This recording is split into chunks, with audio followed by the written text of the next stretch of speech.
Hello friends, स्वागत है आप सभी का आपके अपने YouTube चैनल उज्जवल नेट क्लासेस में। आज के इस वीडियो में हम जैसे कि हमने पहले ही 5 नवंबर 2020 को जो पेपर 2 म्यूजिक हुआ था यूजीसी नेट का, इसमें हमारी ये 7th वीडियो है। इसके पहले के 6 वीडियोस आप ज़रूर देख लीजिए। उसमें हमने जो पार्ट 2 जो सभी के लिए कॉमन होता है उसके 25 क्वेश्चंस और जो पार्ट 3 है उसके पहले 30 क्वेश्चंस ऑलरेडी डिस्कस कर चुके हैं, तो आप ज़रूर उन वीडियोस को देख लीजिए। और आज की इस वीडियो में मैं क्वेश्चन नंबर 41 से लेकर 50 तक डिस्कस करने वाली हूं और आपको कुछ एक्स्ट्रा भी सीखने को मिलेगा जो अदर ऑप्शंस है, इसलिए पेन एंड पेपर ज़रूर लेकर बैठिए और नोट कर लीजिए जितनी भी मैं आपको इन्फॉर्मेशन देने वाली हूँ। अगली जो इस सीरीज में वीडियो होगी उसमें हम क्वेश्चन नंबर 51 to 60 डिस्कस करेंगे और अगर आपको कोई भी डाउट हो तो आप मुझसे कमेंट बॉक्स में पूछ सकते हैं। तो चलिए शुरू करते हैं आज की ये वीडियो। आज की वीडियो का पहला सवाल है क्वेश्चन नंबर 41।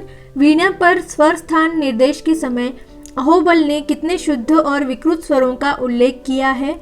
ऑप्शन है 7 शुद्ध 5 विकृत, सेकंड ऑप्शन है 7 शुद्ध 7 विकृत, थर्ड ऑप्शन है 8 शुद्ध 7 विकृत और फोर्थ ऑप्शन है 8 शुद्ध 13 विकृत।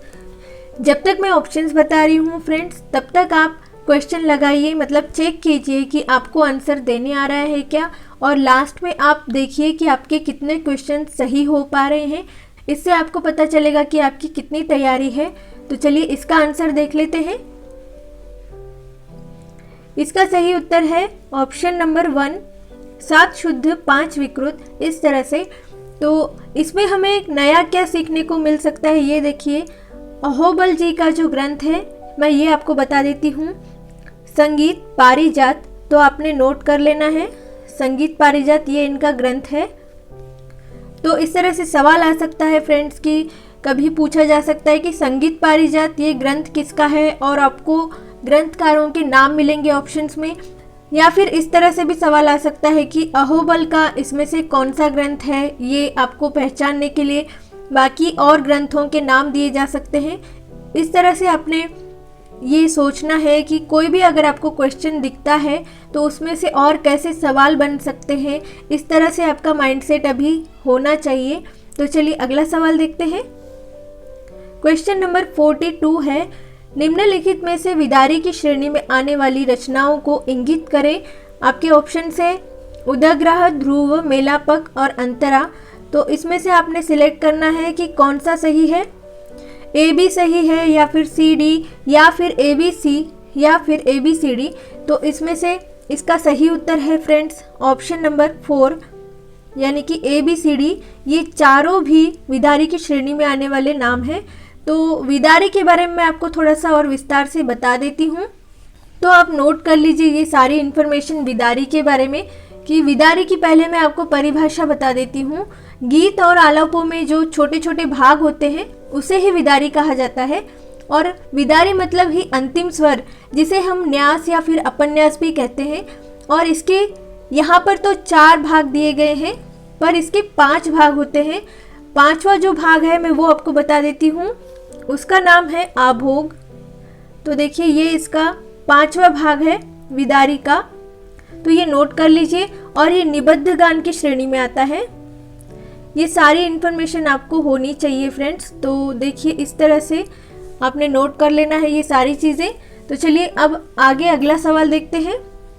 क्वेश्चन नंबर 43 है, 9 तारों वाली उस वीणा का क्या नाम है जिसका उल्लेख रामायण में किया गया है?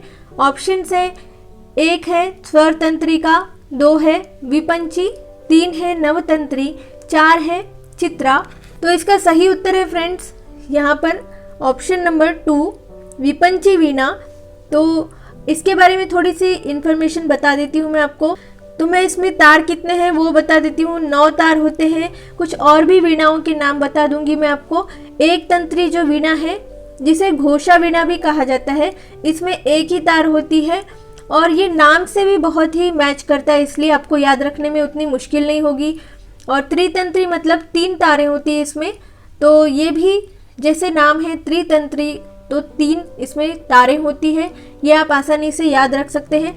और ये जो चित्रा वीणा है इसे परिवादिनी वीणा भी कहा जाता है। तो देख सकते हैं आप परिवादिनी वीणा। और इसमें 7 तारें होती है या फिर तंत्रियाँ भी कह सकते हैं। तो इस क्वेश्चन के बारे में ये आपको कुछ एक्स्ट्रा सीखने को मिला होगा, आई होप। तो चलिए अगला सवाल देखते हैं। क्वेश्चन नंबर 44 है, मंद्र किसका लक्षण है? तो ऑप्शन है ताल, वर्ण, गीति या फिर जाति। तो इसका सही उत्तर है फ्रेंड्स ऑप्शन नंबर 4 जाति। तो अगला सवाल है क्वेश्चन नंबर 45, जब किसी वस्तु में मुक्त कंपन एवं प्रेरित कंपन की आवृत्ति एक समान हो जाती है तो उसे कहते हैं। ऑप्शन है सुसंवाद, अनुनाद, अनुरणन या फिर प्रतिध्वनि।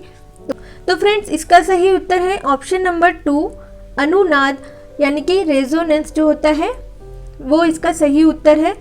नेक्स्ट क्वेश्चन देखते हैं, क्वेश्चन नंबर 46, राग नायकी कानड़ा में कौन सा सही नहीं होता है? तो यहाँ पर नायकी कानड़ा राग के बारे में कुछ जानकारी पूछी गई है, तो आपको पता होगा। वैसे मैं ऑप्शंस बता देती हूँ आपको। फर्स्ट ऑप्शन है थाट काफी, सेकंड है पवादी रे संवादी, और थर्ड ऑप्शन है रे संगति, फोर्थ ऑप्शन है जाति शाड़व। तो इसका सही उत्तर है ऑप्शन नंबर 2, क्योंकि इसका वादी संवादी जो है वो म सा है। तो देख सकते हैं आप, इसलिए ये सही नहीं है, इसलिए क्वेश्चन को अच्छे से पढ़ना है आपने। और यहाँ देख सकते हैं आप बाकी सभी चीज़ें सही है, यानी कि इसका थाट काफ़ी है, रे संगति होती है और जाति इसकी शाड़व है। तो कुछ और भी चीज़ें मैं आपको बता देती हूँ कि इसमें ग और नी दोनों भी लगते हैं। ग कोमल लगता है और नी 2 लगते हैं, यानी कि शुद्ध और कोमल नी दोनों का प्रयोग होता है। और इसका गान समय है मध्यरात्रि, और पूर्वांग में सुहा राग है और उत्तरांग में सारंग। इस तरह से दोनों का मिश्रण है ये। और वर्ज्य स्वर इसमें धैवत है, यानी कि ध, इसलिए जाति शाड़व है। तो चलिए अगला सवाल देखते हैं, क्वेश्चन नंबर 47, तो निम्नलिखित में से कौन ताल के 10 प्राणों की श्रृंखला में नहीं है? तो देखिए यहाँ फिर से नहीं है पूछा है, इसलिए आपने ठीक से पढ़ना है क्वेश्चन को।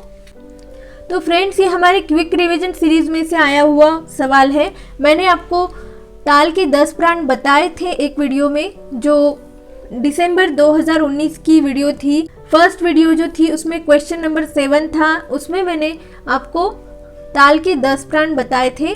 ताल के 10 प्राणों में से कौन सा नहीं है ये आप अभी यहाँ देख सकते हैं। हुम्फिज जो है गमक का नाम है, इसलिए ये ताल के 10 प्राणों में नहीं आता है। तो चलिए ताल के 10 प्राण मैं अभी रिपीट नहीं करूँगी क्योंकि वीडियो बहुत लंबी हो जाएगी। तो चलिए हम अगला सवाल देखते हैं, क्वेश्चन नंबर 48। तो देखिए, कोमल स्वरों की बढ़ती हुई संख्या से रागों का सही क्रम चुनिए। तो इसमें पूछा गया है कि कोमल स्वरों के हिसाब से आपको बढ़ती हुई संख्या में रागों का क्रम लगाना है। तो ऑप्शन है अलहिया बिलावल, सुहा, जौनपुरी, बिलासखानी तोड़ी। तो इन्हीं नामों को आगे पीछे करके पूछा गया, इसलिए मैं रिपीट नहीं करूँगी। तो देखिए इसका सही उत्तर क्या है मैं वो बता देती हूँ आपको। ऑप्शन नंबर 1, यानी कि अलहिया बिलावल में आपको पता होगा एक ही नी कोमल लगता है, सुहा में ग नी कोमल होते हैं। तो इस तरह से 2 कोमल स्वर होते हैं। और तीसरा जो है जौनपुरी, इसमें ग ध नी ये कोमल होते हैं, आपको पता होगा। और बिलासखानी तोड़ी में रे ग ध नी कोमल होते हैं, ये आपको पता होगा अच्छे से। तो इस तरह से ये क्रम लगाया गया है। और 1 2 ये 1 2 3 4 इस तरह से सही क्रम होगा। तो आपको मैं कुछ और भी इंफॉर्मेशन दे देती हूँ इन रागों के बारे में कि अलैया बिलावल का थाट कौन सा है। सभी के थाट बता देती हूँ। अलैया बिलावल का थाट है बिलावल, सुहा का काफ़ी, जौनपुरी का असावरी, बिलासखानी तोड़ी का भैरवी थाट है। इस तरह से आप नोट कर लीजिए।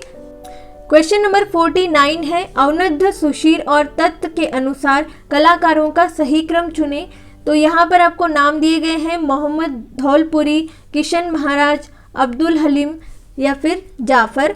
तो इस तरह से ये अब्दुल हलीम जाफ़र खां आपने नाम सुना होगा, यहाँ पर गलती से कॉमा आया है और इन्हीं नामों को आगे पीछे करके पूछा गया, इसलिए मैं रिपीट नहीं कर रही हूँ। तो चलिए इसका सही उत्तर देख लेते हैं। ऑप्शन नंबर 4 है। तो मैं आपको इनके बारे में कुछ एक्स्ट्रा इन्फॉर्मेशन दे देती हूँ कि कौन किससे संबंधित है। इस तरह से भी सवाल आता है। तो आपको पता होना चाहिए। मोहम्मद धौलपुरी जो है हारमोनियम से संबंधित है और किशन महाराज तबले से संबंधित है, आपको पता होगा। अब्दुल हलीम जाफर खां जो सितार से संबंधित है। तो ये सारी इन्फॉर्मेशन आपको होनी चाहिए। और भी कुछ मैं चीज़ें इनके बारे में बता देती हूँ आपको। तो मोहम्मद धौलपुरी जो है ये पहले सारंगी बजाया करते थे और इन्हें पद्मश्री भी मिला हुआ है। पहली बार ये ऐसे कलाकार हैं जिन्हें हारमोनियम में पद्मश्री मिला है। और इनका थोड़ा सा उसमें कंट्रीब्यूशन रहा है जो बॉलीवुड की मूवी थी लव इन टोक्यो, तो इसमें इनका नाम देखने को मिलेगा आपको। तो किशन महाराज के बारे में पता होगा आपको, ये बनारस घराने से हैं, पद्मश्री पद्म विभूषण इन्हें मिला हुआ है। और अब्दुल हलीम जाफर खां सितार से संबंधित है, इन्हें पद्म भूषण, पद्मश्री और संगीत नाटक अकादमी ये सारे अवार्ड्स मिले हुए हैं। और जाफर खानी बाज जो कहा जाता है इन्हीं के नाम से है और सितार का जादूगर भी इन्हें कहा जाता है। ये सारी इन्फॉर्मेशन आप अच्छे से नोट कर लीजिए। तो चलिए हम अगला सवाल देखते हैं, इस वीडियो का आखिरी सवाल। क्वेश्चन नंबर 50 है, किस ग्रंथकार ने प्रथम बार भरत के 2 विकृत स्वरों के स्थान पर 12 विकृत स्वरों का निरूपण किया है? ऑप्शंस है व्यंकटमखी, मतंग, शारंगदेव, अहोबल। तो इसका सही उत्तर क्या है वो देख लेते हैं। ऑप्शन नंबर 3 यानी कि शारंगदेव। तो मैं इन सभी के आपको ग्रंथ बता देती हूँ। व्यंकटमखी का ग्रंथ है चतुर्दंडी प्रकाशिका, मतंग का बृहद्देशी, शारंगदेव का मैंने बहुत सारी वीडियोस में बताया आपको कि इनके बारे में आपको एक ना एक सवाल देखने को ज़रूर मिलता है, चाहे इनके ग्रंथ से संबंधित हो या फिर कभी कभी इनका नाम ही ऑप्शन में आपको देखने को मिलेगा। इस तरह से संगीत रत्नाकर ये बहुत ही इम्पोर्टेंट ग्रंथ है, इसमें से बहुत सारे सवाल आपको देखने को मिलते हैं।